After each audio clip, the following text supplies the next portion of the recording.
What up mga papi? Kasama natin si Kelvin dito, tropa natin, at i-vlog natin yung X-Max version 2 na.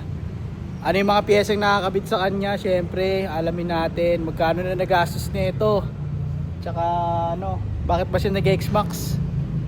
Ay papi, isa mo ng yun no. So yun, tour mo naman ako sa ano mo, sa X-Max version 2 mo no. Siguro simulan natin sa brake system mo. Ano yung gamit mo na brake system?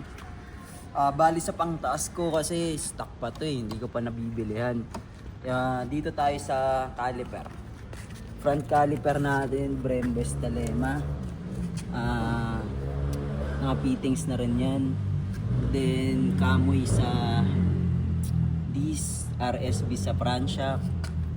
Tapos may mga konting bulutong. Okay madiin sa likod. Sa likod naman, ito wala pa rin kasi yung pang swing arm. So meron lang ako ditong Brembo 2-pot na fittings na din. Then Yung disc niyan, ano yung disc niyan? kamoy din yung disc niyan. Harap likod. Okay, grabe yan, madiin yan. Sa shock naman tayo, sa shock, front shock. Front shock natin kanina nga nasabi ko RSB tayo sa front shock. Sa likod, Sa likod na-propender lang tayo ng walang baso 320. kamusta naman performance yan? Okay naman. Okay naman siya para sa akin sa propender. Pero may plano ka pang itaas pa yan, no?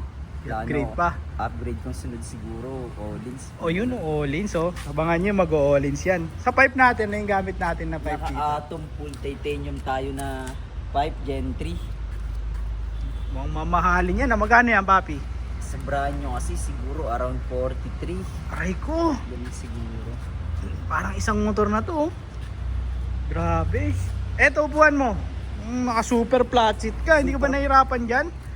Hindi, mas komportable naman to kasi alam naman natin yung X-Max mataas, di ba? Kaya kung sakaling baba natin ng sobra, mas okay pa din. Ito, stock lang to, pinatabas ko sa tropa nating Brigada, shoutout sa Yun, shoutout dyan sa nagtatabas yan, no? Baka may gusto magpagawa dyan, tabas X-Max. Yan nyo lang yun, Brigada, mga boss. Brigada. Ito, pati emblem mo, no? Titanium na rin tayo sa Titanium emblem. Grabe, madin. Ano yung mags mo pala? Mags ko, RFRS to, na bronze yung colorway. Ayan. Okay. Stock look lang, pero para low-key lang. Loki. Sa gulong mo, anong gamit mong gulong? Yung gulong na gamit ko, ano lang kasi ito quick tire, pero yung looks niya, para kang naka Pirelli. Diablo Rosso ba? Tama? Ganyan kasi yung looks ng grip ng Pirelli. Oo nga, no? Okay din, nakita ko rin, pati yung busina mo yun, no? Naka-Bosch ka, Tapos yung Rosso sa busina. Okay. Shoutout ko lang pala yung grupo namin. Ayun, no? 3 Double O's. 3 double O's. Shoutout yan, Shoutout grupo nila yan, mga mga boss. X-Max boys. Ang pakadiin nito. Dito, meron pa tayong konting dito eh. Ano ba yan? Ano ba yan? Pakita mo, itur mo sa akin. Dito, nagpalit tayo ng stainless na side stand sa center stand.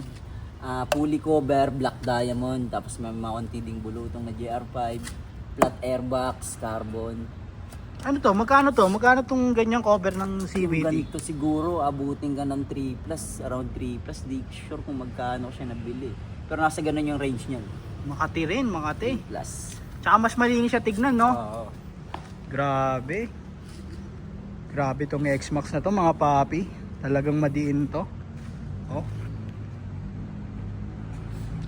Baka may gusto ko pang i-shoutout dyan, no?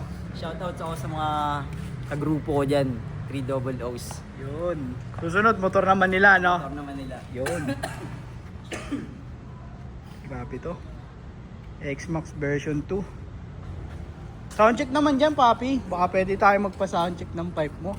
Huwag mo na lang i-rev kasi may gabi na.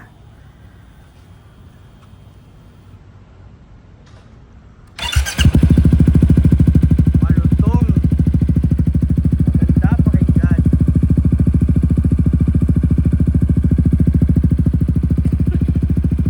Mabisa, papi. Thank you, papi. Thank you. Bisa ng X-Max version 2 nyo. Ganda pa ng kulay, no?